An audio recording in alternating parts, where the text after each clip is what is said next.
নমস্কার। টক্স on self identity আমাদের এই অনুষ্ঠানে আপনাদের সকলকে আরও একবার আন্তরিক স্বাগত। প্রতি সপ্তাহে আমরা আপনাদের কাছে আসি, সসংবেদ্য সানুভবদেব প্রজ্ঞান পুরুষ বাবা ঠাকুরকে সঙ্গে নিয়ে আসি, আর আমাদের সঙ্গে থাকেন আপনারা। বাবা ঠাকুরের অসংখ্য প্রবচন, অসংখ্য বাণীর মধ্যে দিয়ে আমাদের অনেক কিছু শেখার আছে। আর একটা শেখার খুব বড় উপাদান তিনি আমাদের দিয়ে গেছেন, বলতে পারি যে আমাদের সঙ্গীত জগৎকে সমৃদ্ধ করে গেছেন তার এই উদ্গীত ভজনের মধ্যে দিয়ে। সেই উদ্গীত ভজনের একটি নিয়ে যেটা স্বভাবতই প্রবচনের আগে তিনি একটি ভজন দিয়ে শুরু করতেন, সেই একটি ভজন আমরা গত সপ্তাহে আপনাদের শুনিয়েছিলাম এবং প্রবচনে মূল যাবার আগে সেই ভজনটি নিয়েই আমরা কথা বলছিলাম। ভজনটিতে দুটো কথা বারবার ঘুরে ফিরে এসেছে। তুষার আজকেও আমাদের সঙ্গে আছে, আজকেও আমরা সেই ভজনটি প্রসঙ্গে আরেকবার একটু কথা বলবো। সত্যি আগের দিন কথা বলতে না বলতেই যেন মনে হলো সময়টা পেরিয়ে গেল। তো ওই দুটি কথা বারবার ফিরে ফিরে এসেছে যে হৃদয়ের প্রভু স্বয়ং আত্মারাম স্বয়ং, আত্মারাম স্বয়ং প্রাণারাম স্বয়ং, হৃদয়ের প্রভু সবার আত্মারাম স্বয়ং। এবং তারপর আত্মারাম স্বয়ং প্রাণারাম স্বয়ং, আত্মারাম স্বয়ং প্রাণারাম স্বয়ং একাধিকবার গানের মধ্যে উচ্চারিত। আচ্ছা তুষার, এখানে কি তার মানে যা আত্মা তাহাই প্রাণ, তাই কি? এখন একটা জায়গা বিশেষে ব্যবহারের তারতম্য হয়। এটা বরং আপনি ওই বাবা ঠাকুরের কথা থেকেই শুনুন, উনি এটাকে নিয়ে বলেছেন। এই পাকা আমি কাছে আমি বইতে বাবা ঠাকুর কী বলছেন দেখুন, তাহলে জিনিসটা ক্লিয়ার হয়ে যাবে। বাবা ঠাকুর বলছেন যে বেদে যে প্রাণের কথা আছে তা হলো প্রাণ শক্তি, কিন্তু বেদান্তে ব্রহ্ম আত্মাকে উদ্দেশ্য করে প্রাণ শব্দ ব্যবহৃত হয়েছে। সুতরাং প্রাণ সত্তা ও শক্তি উভয় অর্থেই ঋষিগণ অবগত হয়েছিলেন। আত্মজ্ঞানী বা ব্রহ্মজ্ঞানী যখন প্রাণ শব্দ ব্যবহার করেছেন তখন ব্রহ্ম আত্মা স্বরূপকে নির্দেশ করেই ব্যবহার করেছেন। সগুণ ব্রহ্ম ঈশ্বরকে হিরণ্যগর্ভ, মহাপ্রাণ, সূত্রাত্মা এইসব রূপে উল্লেখ করা হয়েছে। কী অর্থে কখন প্রাণ শব্দটি ব্যবহৃত হয়েছে তা না জানলে সত্য উপলব্ধি যথার্থ হবে না। বেদান্তের প্রাণ কিন্তু মুখ্য প্রাণ, গৌণ প্রাণ নয়। মানে এখানে বাবা ঠাকুর বলছেন, মানে পড়ে যেটা বুঝলাম যে মুখ্য প্রাণ বা মহাপ্রাণই হল প্রাণ সত্তা বা ঈশ্বর আত্মা ভগবান, আর গৌণ প্রাণ হল প্রাণ শক্তি যা ক্রিয়া করছে শরীরের মধ্যে বায়ু রূপে। এখন প্রাণের দুটো রূপ, একটা হলো মুখ্য, একটা হলো গৌণ। মুখ্য রূপ হলো মুখ্য প্রাণ আর গৌণ রূপ হলো গৌণ প্রাণ। এই মুখ্য প্রাণ বা মহাপ্রাণই হলেন সগুণ ব্রহ্ম বা ঈশ্বর। প্রাণই হলো প্রজ্ঞা, প্রজ্ঞাই হলো প্রাণ।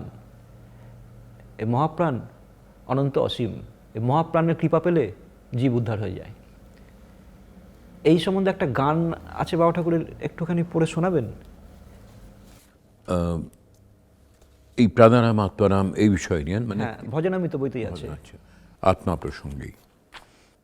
आत्माराम आत्माराम आत्माराम, तेरे सिवा कौन मेरा है आपन, अखंड आनंद करुणा निधान महाप्राण शिवराम भगवान, तू ही दीवान मेहरबान, तू ही विश्व अनंत महान, तन मन प्राण ज्ञान विज्ञान महाप्राण शिवराम भगवान, ससीम असीम शांत अनंत साकार निराकार खंड अखंड, सगुण निर्गुण नित्य समान महाप्राण शिवराम भगवान, तू ही सच्चिदानंद प्रेम प्रधान शक्ति भुक्ति मुक्ति शांति परम, शाश्वत अमृत पूर्ण सुखधाम महाप्राण शिवराम भगवान।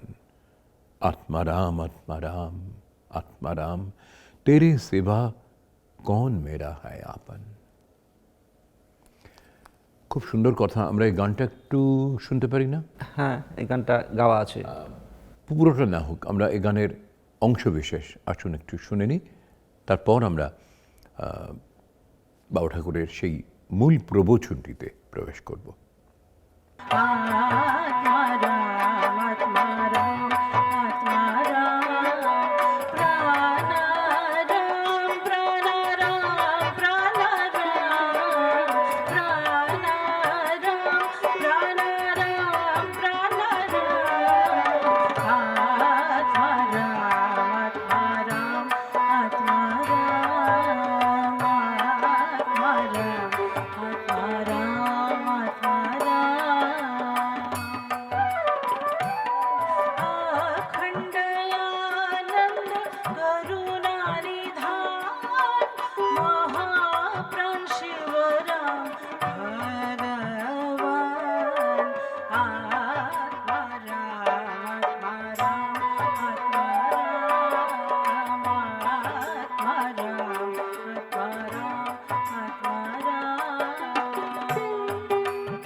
আত্মারাম আত্মারাম আত্মারাম গানটির অংশবিশেষ আমরা শুনলাম।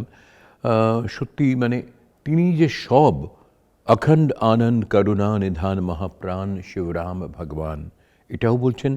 আবার এও বলছেন কি তন মন প্রাণ জ্ঞান বিজ্ঞান মহাপ্রাণ শিবরাম ভগবান, শাশ্বত অমৃত পূর্ণ সুখধাম মহাপ্রাণ শিবরাম ভগবান। সর্বত্র ব্যপ্ত হয়ে রয়েছেন তিনি।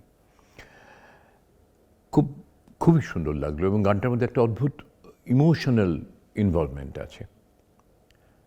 আচ্ছা, এখান থেকে আমরা এবারে বাবা ঠাকুরের যে মূল প্রবচনটি, সেই 2002 সালের 16ই জানুয়ারি যেটা দিল্লিতে দিয়েছিলেন, এবং ওই চতুর্দশ বিচার পাকা আমি কাঁচা আমিতে এটি গ্রন্থিত আছে। আসুন আমরা সেই প্রবচনটি এবারে শুনি। বহির্জগতে ইন্দ্রিয় সবসময় ভালো জিনিসটা পেতে চায়, শ্রেষ্ঠ বস্তু সে চায়, রূপে নামে ভাবে। অন্তর্জগতেও কিন্তু আমাদের মন আনন্দ পেতে চায়, সুখ পেতে চায়, কিন্তু প্রকৃতির নিয়মে আমরা দেখতে পাই বাইরে যেমন পরিবর্তন নিরন্তর ঘটে যাচ্ছে রূপে নামের মধ্যে, অন্তরেও আমাদের ভাবে রূপান্তর হয়, ভাবান্তর হয় প্রতি মুহূর্ত।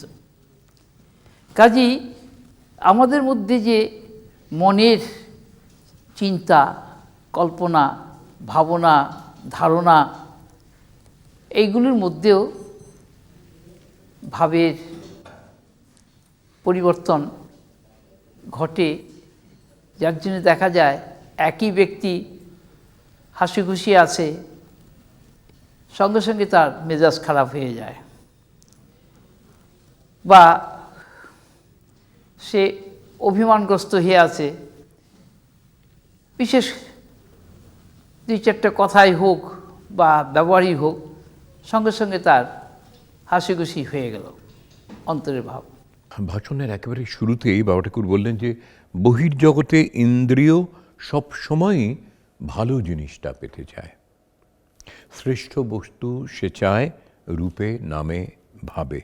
এই যে রূপ নাম ভাব কথাটা একাধিকবার আমরা পেয়েছি। এই প্রসঙ্গে একটু কিছু বলো তুমি। এই স্বয়ং প্রকাশ পরব্রহ্ম পরমাত্মা আনন্দের রাতিসাহ্যে লীলা নিমিত্ত নিজেকে বহুভাবে ব্যক্ত করতে গিয়ে 4টে স্তরের মধ্যে দিয়ে তিনি নিজেকে অভিব্যক্ত করলেন।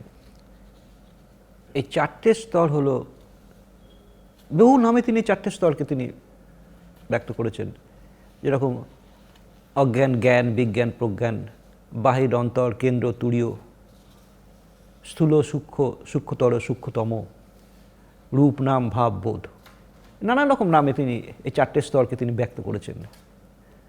এখন এই যে বহুভাবে অভিব্যক্ত হতে গিয়ে তিনি যে রূপে রূপে তিনি যে ছড়িয়ে পড়লেন চারিদিকে, প্রত্যেকটা রূপকে একটা নাম দিয়ে প্রত্যেকটা রূপের একটা পরিচয় দেওয়া হয়, প্রত্যেকটা রূপেরই একটা নাম আছে। এখন রূপটা হলো স্থূল, নামটা হলো সূক্ষ্ম। রূপটাকে দেখা যায়, নামটাকে দেখা যায় না, কিন্তু প্রত্যেকটা রূপের একটা নাম আছে। এই নামের পশ্চাতে আছে ভাব। এই ভাব দিয়ে নামরূপের এই বোধের সাথে হলো সংযোগ, ভাব দিয়ে বোধের সাথে যোগসূত্রটাই হলো ভাব দিয়ে। ভাব শুদ্ধ হলে বোধের সঙ্গে আমাদের পরিচয় হয়, বোধের ঘরে আমরা প্রবেশ করতে পারি, বোধের অনুভূতিটা আমরা পাই ভাব শুদ্ধ হলে। তা এখন ভাবটা হলো মন, ভাবটাকে বাবা ঠাকুর বলেছেন আইডিয়া। আচ্ছা, আপনি বলেন যে এই কথাটা আপনি বাবা ঠাকুরের বই থেকেই পড়ুন। আপনি এই ব্রহ্মাত্মবিদ্যার 2য় খণ্ডে এটা পড়ুন, ওইখানে বাবা ঠাকুর বলছেন। এখানে বলছেন, আমির মধ্যে প্রথম রিভিল করলো আইডিয়া, অর্থাৎ ভাব। এই ভাব দিয়েই আমরা সব কিছু গড়ছি, যা কিছু করছি আইডিয়া, অর্থাৎ আইডিয়া, আমিকে দিয়া, অর্থাৎ সব কিছুর মধ্যেই কিন্তু আমি নিত্য বর্তমান। আমরা জীবনের মধ্যে দুটো জিনিসকে পাই বৈচিত্র্য রূপে, একটা হচ্ছে রূপ আর একটা নাম। এই রূপ নাম দুটোকেই আমরা ব্যবহার করি আইডিয়া দিয়ে, এবং আইডিয়াটা হচ্ছে আমিরই একটা প্রকাশ স্বরূপ। আমির বিজ্ঞানটা হচ্ছে আইডিয়া, আর আইডিয়ার বিজ্ঞানটা হচ্ছে রূপ আর নাম। আমরা যা কিছু করছি তার আগে একটা আইডিয়া দরকার। বাড়ি করবে, তার আগে একটা আইডিয়া চাই, তারপরে প্ল্যানিং হলো, তারপরে ঠিকমতো সব সরঞ্জাম আনা হলো, সরঞ্জাম নিয়ে এসে আস্তে আস্তে তৈরি হলো আইডিয়া। আমিকে দিয়েই কিন্তু এখানে আমির সেবা হচ্ছে। আমিকে দিয়ে আমির মধ্যেই আমিকে ব্যবহার করছি।